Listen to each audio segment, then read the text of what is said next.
আসুন আজ আমরা ত্রিপুরার বোরজালা বিধানসভা কেন্দ্রটিকে তথ্যের আয়নায় দেখি।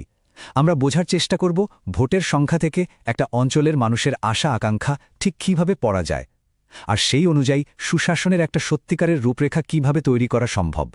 আমাদের পুরো বিশ্লেষণের মূল ভাবনা কিন্তু এটাই, মানুষের আসল চাহিদা যদি ঠিকঠাক বোঝা যায় তাহলে সেই তথ্যই হয়ে ওঠে ভালো প্রশাসনের ভিত্তি। আর নির্বাচন হল সেই তথ্য জানার সবচেয়ে নির্ভরযোগ্য আর সৎ একটা উপায়। এই বিশ্লেষণে আমরা ধাপে ধাপে এগোব। প্রথমে দেখব এলাকার মানুষের জীবনযাত্রা, তারপর ভোটের ফলাফল আর তার পেছনের ইতিহাস, এরপর প্রধান দলগুলোর শক্তি দুর্বলতা, আর সবশেষে এই সবকিছু মিলিয়ে কিভাবে একটা কার্যকরী শাসনের পথে এগোনো যায় সেটাও বোঝার চেষ্টা করব।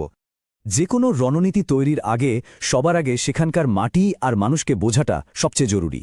তো বড়জালার সামাজিক এবং অর্থনৈতিক বাস্তবতাটা আসলে কি, চলুন একটু গভীরে গিয়ে দেখি। এই যে মানচিত্রটা দেখছেন, বড়জালা কেন্দ্রটি পশ্চিম ত্রিপুরা জেলায়। এটা মূলত একটা গ্রামীণ এলাকা আর তফসিলি জাতি সম্প্রদায়ের জন্য সংরক্ষিত।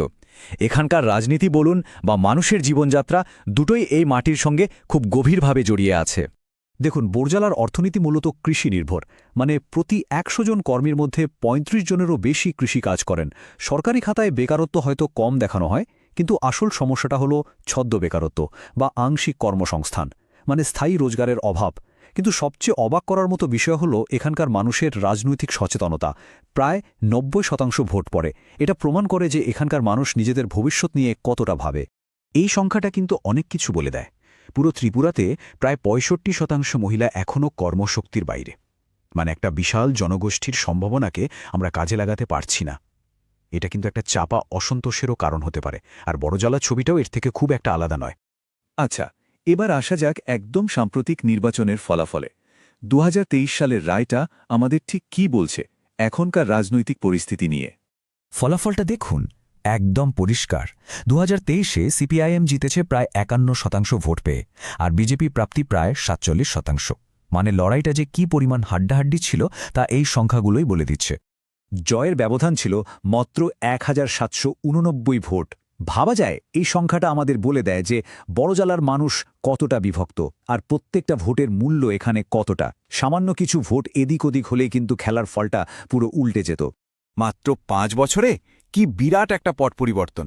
২০১৮-তে যেখানে বিজেপি ৫৬% বেশি ভোট পেয়ে জিতেছিল, সেখানে ২০২৩-এ সিপিআইএম ১০%-এরও বেশি ভোট নিজেদের দিকে ফিরিয়ে এনেছে।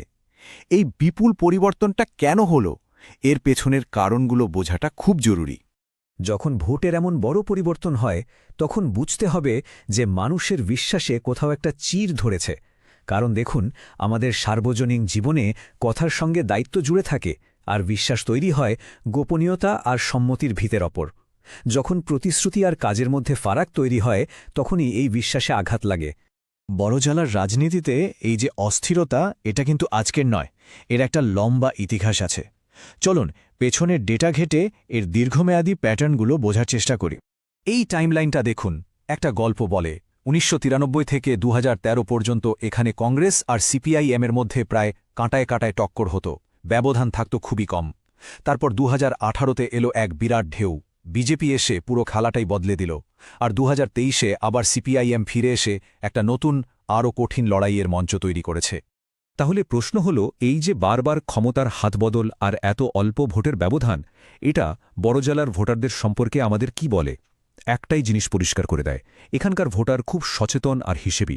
তারা ফাঁকা প্রতিশ্রুতিতে ভোলেন না, তারা কাজ দেখেন এবং পারফরম্যান্সের ভিত্তিতেই রায় দেন। এবার আমরা এই কেন্দ্রের প্রধান দুই রাজনৈতিক শক্তি অর্থাৎ সিপিআইএম এবং বিজেপির শক্তি আর দুর্বলতার জায়গাগুলো একটু বিশ্লেষণ করে দেখি। এই স্লাইডটা দুই দলের মূল শক্তির লড়াইটা তুলে ধরে। একদিকে দেখুন সিপিআইএম, যাদের সবচেয়ে বড় শক্তি হল তাদের পুরনো মজবুত ক্যাডার ব্যবস্থা, যা একেবারে গ্রামের স্তর পর্যন্ত কাজ করে। অন্যদিকে বিজেপির হাতে আছে কেন্দ্র ও রাজ্যের ক্ষমতা আর বিপুল সম্পদ। কিন্তু দুজনেরই দুর্বলতাও আছে। সিপিআইএম বড় রাজনৈতিক ঝড়ের সামনে দুর্বল হয়ে পড়ে, আর বিজেপি যদি দেওয়া কথা রাখতে না পারে তাহলে তাদের মানুষের ক্ষোভের মুখে পড়তে হয়।